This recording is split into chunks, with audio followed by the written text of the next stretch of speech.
Welcome to the History AI podcast, where the past comes alive with facts, anecdotes, and a dash of humor. Here are your hosts, Chuck and Marco. Welcome to the History AI podcast. I'm Chuck. And I'm Marco. Today, we're diving deep into one of the pivotal battles of the late Roman Empire, the Battle of Chalons. That's right, Marco. It's a tale of empires, heroes, and a clash that shaped Europe's destiny. Let's paint the picture of the world before the Battle of Chalons. The Roman Empire, once the beacon of the ancient world, had split into two entities by the early 5th century, the Western Roman Empire and the Eastern Roman Empire, also known as Byzantium.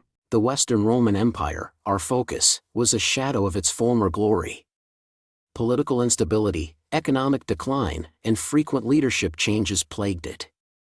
Rome had lost its grip on many of its territories, which were now under the control of various Germanic tribes. These tribes, including the Visigoths, Vandals, and Franks, had settled within the borders of the Roman Empire, often as foederati, or allied mercenaries. This fragile coexistence was constantly under strain due to political and resource tensions. And let's not forget the Eastern Roman Empire, more stable but equally concerned about the rising threat from the east. Yes, the Huns. Under their formidable leader Attila, they had emerged as a dominant power in Eastern and Central Europe. They were known for their ferocity in battle and their seemingly unstoppable conquests. Attila, often called the Scourge of God, led his warriors in a series of brutal campaigns across Europe. They had already extracted huge tributes from the Eastern Roman Empire and were now turning their attention westward. This looming threat of the Huns forced unlikely alliances. The Western Roman Empire, under the leadership of General Flavius Aetius, was compelled to seek allies among the very Germanic tribes that had previously been their adversaries. This was the world stage in 451 AD, a time of shifting alliances, impending invasions, and an empire at the brink of collapse. The stage was set for one of history's greatest battles, the Battle of Chalons. The Battle of Chalons was not just a conflict of armies, but a clash of civilizations and ideologies. Let's delve into the key players and their motivations. First up, Attila's Huns. Attila had forged a vast empire stretching from the Ural River to the Rhine, and from the Danube to the Baltic Sea. His forces weren't just Huns, they included a multitude of other groups, such as the Ostrogoths, Gepids, and various other Germanic and non-Germanic tribes. The Huns were renowned for their horsemanship and their use of composite bows. They were a mobile force, capable of striking swiftly and retreating just as quickly. Attila himself was not just a warlord but a shrewd leader, adept at manipulating the political landscape of Europe. On the other side, we have the Roman-led coalition. General Flavius Aetius, the mastermind behind this alliance, was known as the last of the Romans, for his military acumen and diplomatic skills. He managed to unite a coalition of forces that would have been unthinkable in earlier centuries. This coalition included Roman legions, which, while not as formidable as in the empire's golden age, were still a disciplined and experienced force.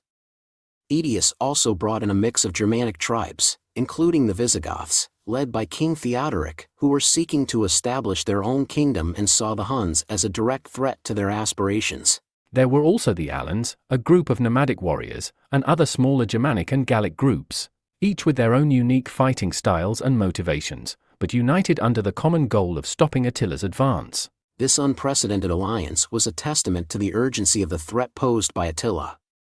It was a melting pot of cultures, strategies, and tactics, all coming together in a desperate bid to preserve their way of life against a common enemy.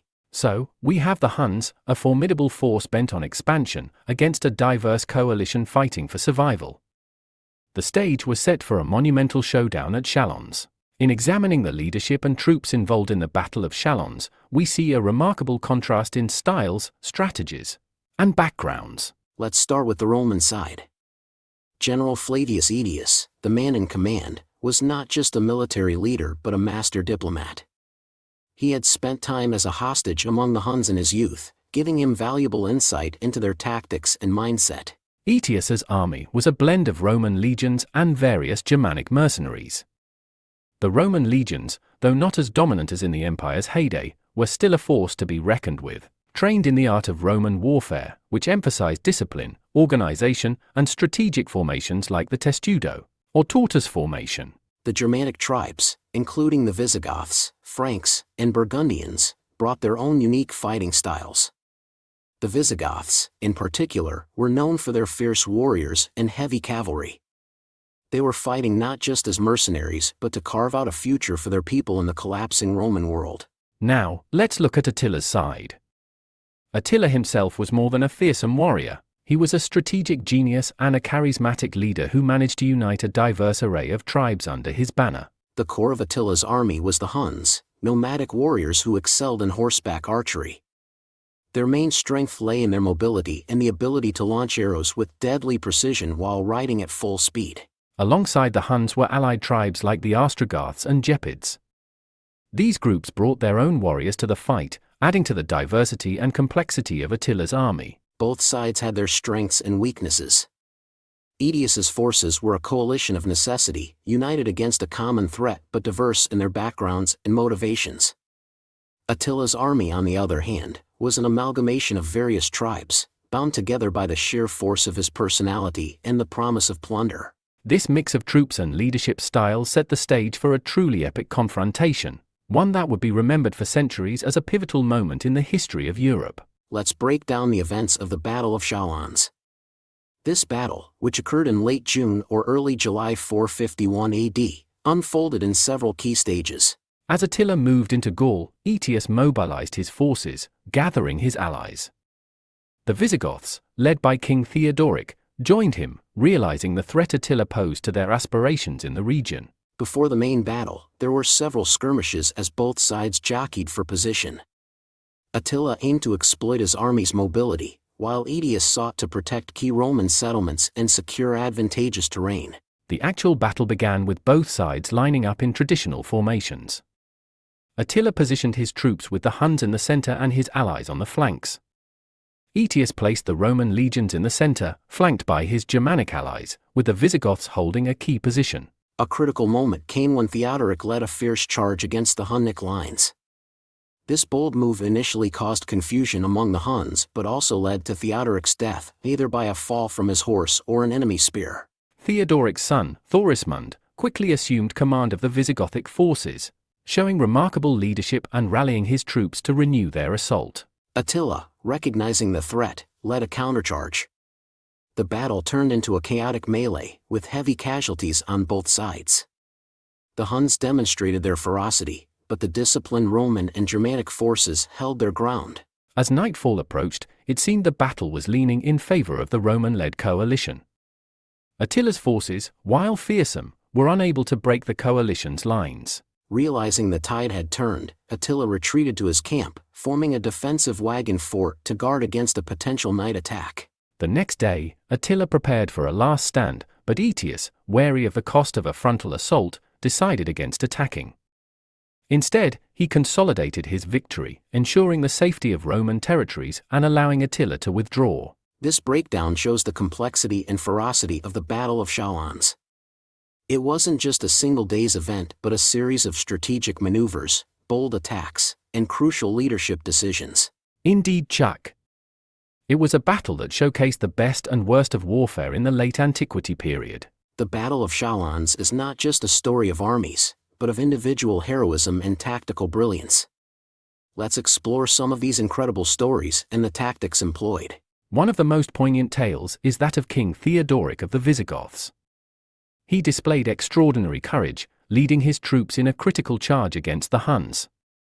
His death, though a significant blow, became a rallying point for the Visigoths, inspiring them to fight with renewed fervor. Following Theodoric's fall, his son Thorismund quickly stepped up.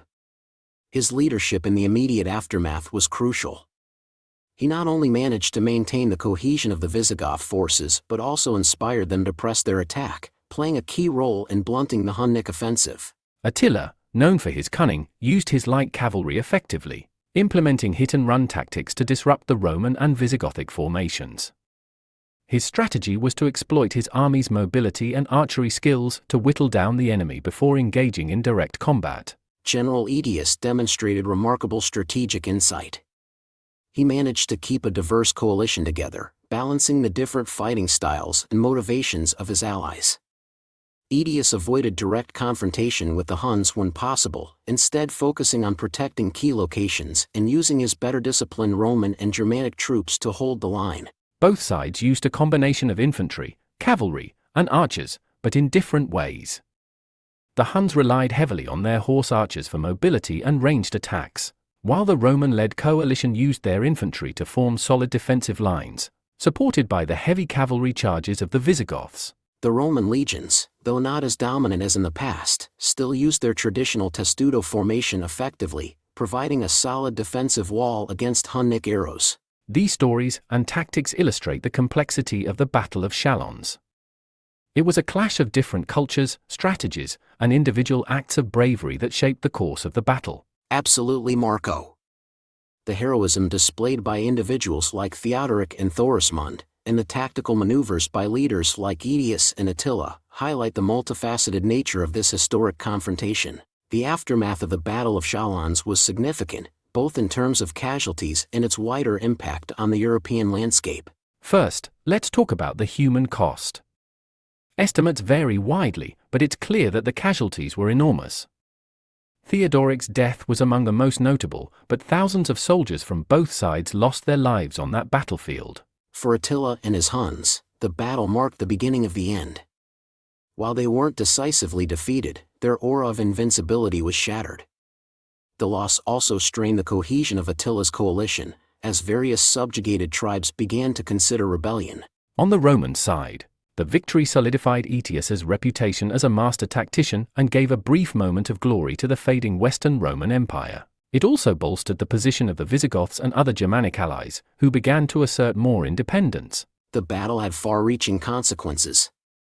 It halted Attila's advance into Western Europe, likely saving many Roman and Germanic territories from devastation. However, it didn't solve the underlying problems of the Western Roman Empire, which continued to decline. Post-battle, Attila retreated but wasn't pursued aggressively by Aetius, who perhaps recognized the risks of overextension and the potential instability a complete Hunnic collapse could cause in the region. The psychological impact of the battle can't be overstated. It boosted the morale of the Roman and Germanic forces and populations, while simultaneously undermining the myth of Hunnic invincibility. In terms of legacy, the Battle of Chalons is often cited as one of the last great military victories of the Western Roman Empire, and a turning point that delayed the fall of Rome, albeit temporarily. Indeed, Marco. The Battle of Chalons didn't just shape the military and political landscapes of its time, it also left a lasting imprint on the history of Europe, influencing the future course of many nations and peoples. True. The Battle of Chalons didn't just shape the fate of an empire, it influenced the political landscape of Europe for centuries. It's a story of resilience, bravery, and the relentless tide of history. And with that, we wrap up this episode of the History AI podcast. A huge thank you to our listeners for joining us on this historical journey. Don't forget to rate, subscribe, and share our podcast. Your support means the world to us. And if you have a topic you're passionate about and want us to cover, drop us a message on social media. Until next time, this is Chuck and Marco, signing off. Stay curious.